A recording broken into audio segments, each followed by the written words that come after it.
great cameo. I have to say that was a really clever scene. And as a journalism concentration student, I can always appreciate good journalism humor. So kudos for that. I thought that the actor portraying Drew, I think, gave my favorite performance in this film. He looked the part, sounded the part. He had a good voice and good timing throughout. And also, the actor playing Zell, the drug dealer, I thought gave a standout performance as well. And the actor playing Zell, he also he had a good contribution to the comic relief in the scene about the modeling job.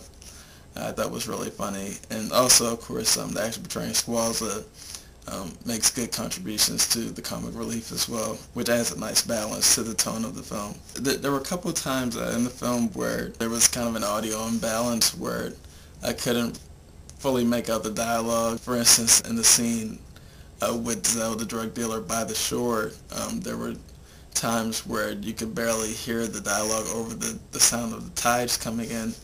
And I'm not sure, that might have been intentional to a certain degree to convey that they're in kind of a discreet location where they won't have to worry about being detected. But at the same time, of course, you want the viewers to be able to make out the dialogue as well. And that also held true for the scene, the interrogation scene with Cyan and Zell, where I couldn't make out certain portions of the dialogue. And I think that was in that scene, it was probably more so because of the score being a little too loud. And also in that scene, some of the shots were really well lit and were really clear and visible. But then the shots that it would cut to on the other side were really dark and had both little light and little contrast. So it was really hard to make out what was going on in those shots. And plus, cutting back and forth where you had the shots that were really well lit, and then those scenes where you could barely make out, it made it kind of distracting and took away there, meaning there was too much difference in the look of the shots that were being cross-cut. I thought you had a really good scene where Drew hits readout to try to figure out who Sanders was talking to. And I could appreciate the subtlety of the scene. It was a really quick scene, but I thought it was too good to be so quick. I mean, for the viewers who aren't really paying attention might miss that. So I thought you could have milked that out a little more and made it a little longer and more dramatic. If you could have had showing Drew eavesdropping or sneaking into the bathroom and then getting a close-up of the readout button and things like that. You could have extended it and made it more suspenseful.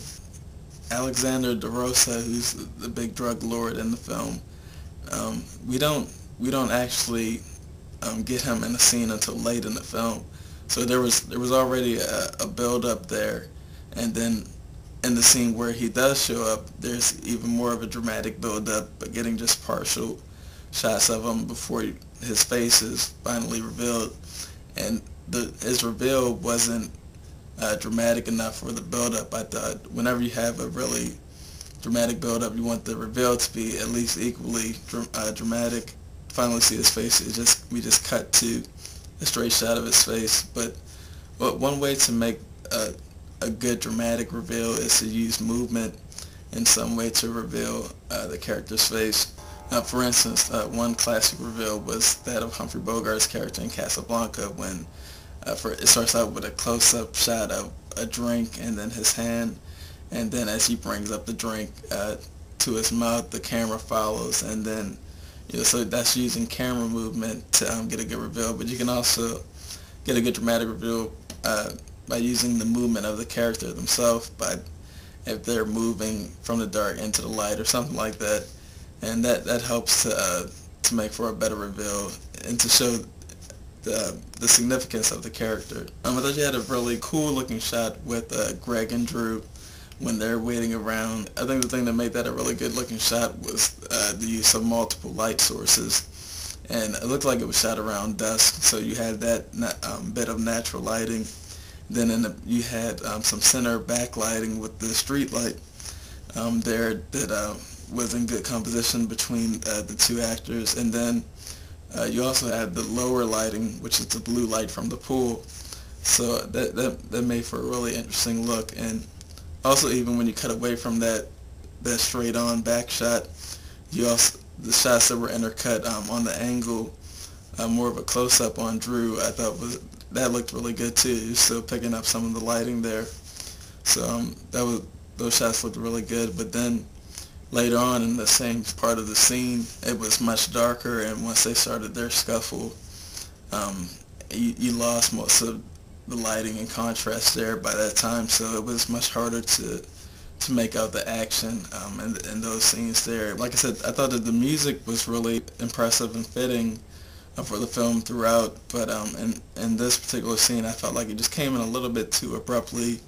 If it could have faded in a little more gradually, it would have been less distracting. But when one of the characters is running away, that was also shot well when you had making use of the street lights as he's trying to make a getaway. I thought that those shots looked really good. Also, towards the end, there was a really good shot that was cut to driving down the road in this out of focus lens look where you just have the different color circles kind of floating around. I thought that was a really good spacey kind of look that was really fitting for just the tone of that scene. So I thought that was really helpful, and even it would have been I think a stronger visual to end on.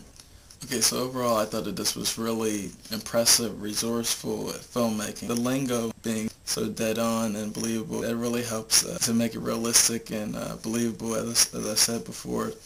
But as far as the story, the thing that I really enjoyed most was the overlapping and line blurring between the different worlds portrayed in this film, being with the media, law enforcement, the criminal world, and the political world. A cop who's undercover but perhaps in too deep, and then you have another undercover cop kind of spying on him. You get to see the influence that the media has really behind and endorsing a particular political candidate, and the problems that can have. Also their interference with the law enforcement. You can see the tension being expressed and their frustrations with the different media outlets and their bias. It's really interesting to see that power struggle for money that the criminal world seems to have a grasp on, and then the power that the law enforcement has with the authority, and then the power of influence that the media has, and just seeing how the different worlds come together over those struggles in some ways, and then in other ways how they come apart. So I think that those factors really made this an interesting story that it leaves you wanting more, being that it's a short film, but at the same time, it's still very satisfying.